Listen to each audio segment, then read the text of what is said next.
नमस्कार,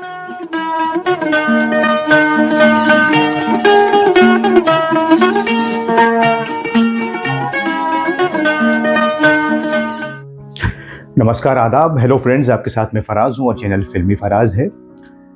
आज के इस कार्यक्रम में हम आपको बताने जा रहे हैं कि आखिर क्यों इंदिरा गांधी जी, जो प्राइम मिनिस्टर रही भारत की, वो रफी साहब की आवाज सुनकर बेहद रो दी थी, भावुक हो गई थी। ऐसा क्या हुआ था, इस पर बात करते हैं। दोस्तों, हम तस्वीर तो देखते हैं रफी साहब की इंदिरा जी के साथ, सबने देखी होगी। और वो दौर जब वो प्राइम मिनिस्टर थी, रफी साहब भी गा ही रहे थे और बहुत खूब गा रहे थे। लेकिन एक बार ऐसा हुआ कि इंदिरा जी ने रफी साहब की आवाज सुनकर मना कर दिया कि आवाज बंद करो, अब मैं नहीं सुन पाऊंगी। दरअसल हुआ यूं कि सावन कुमार टाक साहब, जिन्हें हम जानते हैं हवस फिल्म बनाई और साजन बिन सुहागन, फिर बाद में सनम बेवफा और कई तरह की फिल्में बनाई, वो पंडित जवाहरलाल नेहरू जी से बड़े मुतासिर थे। और जब पंडित जी नहीं रहे 1964 में, तो सावन कुमार जी ने एक फिल्म प्लान की, नौनिहाल।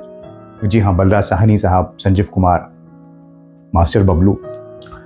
ये कहानी रहती है एक बच्चे की और वो जाता है नेहरू जी से मिलने, ऐसा कुछ रहता है।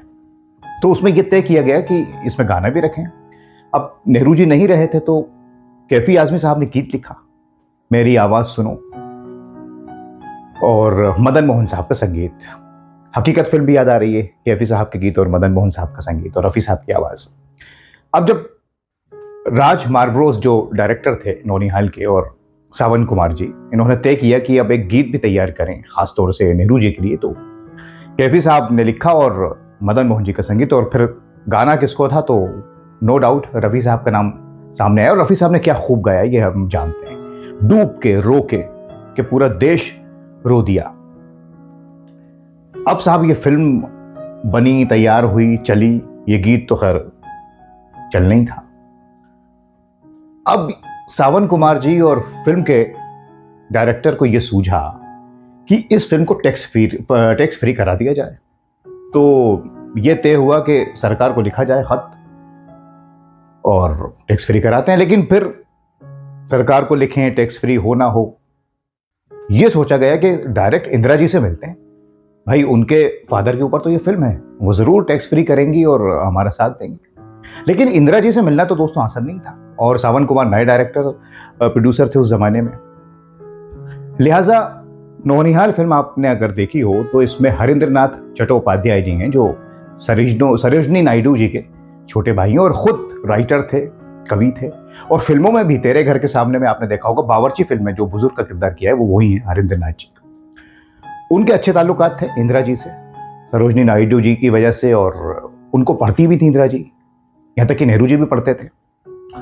तो उनके जरिए इंदिरा जी तक पहुंचने की कोशिश की गई और वक्त भी मिल गया। अब मुलाकात हुई दिल्ली में, मदन मोहन, सावन कुमार जी, फिल्म के डायरेक्टर हरिंद्र नाथ जी। इंदिरा जी ने वक्त दिया और बताया कि साहब हम ये चाहते हैं कि इस फिल्म को टैक्स फ्री कर दिया जाए। तो इंदिरा जी ने टाल दिया कि हाँ देखते हैं, क्योंकि अब वो तो इतनी बिजी रहती थी, उन्हें कुछ ज्यादा मालूमात नहीं थी इस फिल्म को लेकर।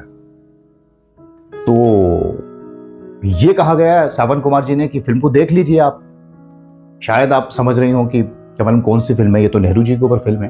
ये बता तो नहीं पाए, लेकिन कोशिश थी कि फिल्म देख ली इंदिरा जी। तो उन्होंने कहा कि मैं इतनी लंबी फिल्म तो नहीं देख पाऊंगी। तो मदन मोहन साहब ने और डायरेक्टर ने कहा कि आप एक गीत सुन लीजिए रफी साहब की आवाज में, कैफी साहब ने लिखा है, उससे अंदाजा लगा लीजिए। तो इंदिरा जी ने कहा ठीक है भाई, वो गीत सुन लेते हैं।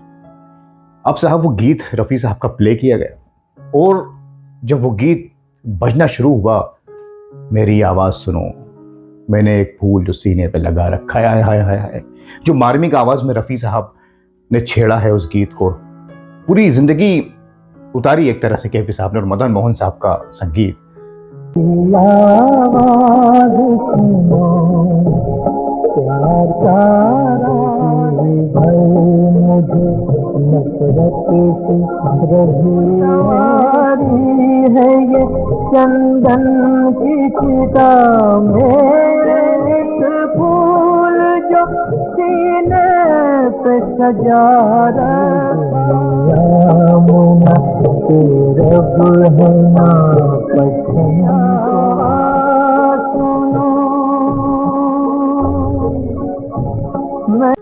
दोस्तों यकीन जानिए इंदिरा जी उस पूरे गीत को सुन ही नहीं पाई और एकदम से अपने रूम में चली गई, प्राइवेट रूम में, और वहां जाके फूट फूट कर रोने लगी। लाजमी सी बात है उन्हें अपने पिता नेहरू जी की याद आई होगी और ये सब परेशान है कि ये क्या हो गया, इंदिरा जी क्या हो गया, नाराज हो गई। बाद में फिर इंदिरा जी के सेक्रेटरी बाहर आए और उन्होंने कहा कि आपका काम हो गया है, फिल्म टैक्स फ्री हो जाएगी। बस इतना आया। इंदिरा जी फिर नहीं आई क्योंकि वो बहुत ज्यादा भावुक हो गई थी और ये लोग सब आ गए और दोस्तों 2-3 दिन में ही ये ऑर्डर रिलीज हो गए कि ये फिल्म नौनिहाल टैक्स फ्री हो गई है और फिर ऐसा हुआ भी। तो ये कमाल था मोहम्मद रफ़ी साहब की आवाज़ का, साहिर कैफी साहब के बोलों का और मदन मोहन जी के संगीत का। लेकिन कुल मिला के रफ़ी साहब ने जो गाया ना, शब्दों को उतारा, जिसने इंदिरा जी के दिल को भी पिघला दिया। दोस्तों इंदिरा जी को हम जानते हैं, आयरन लेडी उन्हें कहा जाता है, लेकिन खैर उनके पिताजी से जुड़ी बात थी और फिर रफ़ी साहब ने ये कमाल किया तो कह दिया इंदिरा जी ने कि आप ये आवाज़ बंद कर दीजिए। लेकिन वो खाली उस वक्त के लिए था क्योंकि वो भावुक हो गई थी, नहीं तो इंदिरा जी भी रफ़ी साहब की आवाज़ को बहुत पसंद करती थी। तो ये किस्सा था जो बहुत मार्मिक है, बहुत मार्मिक, और उसमें कई लोग जुड़े हैं, दिग्गज लोग जुड़े हैं। हमने सोचा आपसे शेयर किया जाए। बहुत से लोगों को मालूम भी होगा, लेकिन हम कोशिश करते हैं कि जिनको नहीं मालूम उनके लिए बनाएं, अलग अंदाज से इस बात को पेश करें। आज बस इतना ही। अगले कार्यक्रम में फिर आपके सामने हाजिर हो जाऊंगा कुछ और लेकर। तब तक के लिए अपना बहुत ख्याल रखें दोस्तों। नमस्कार, खुदा हाफिज।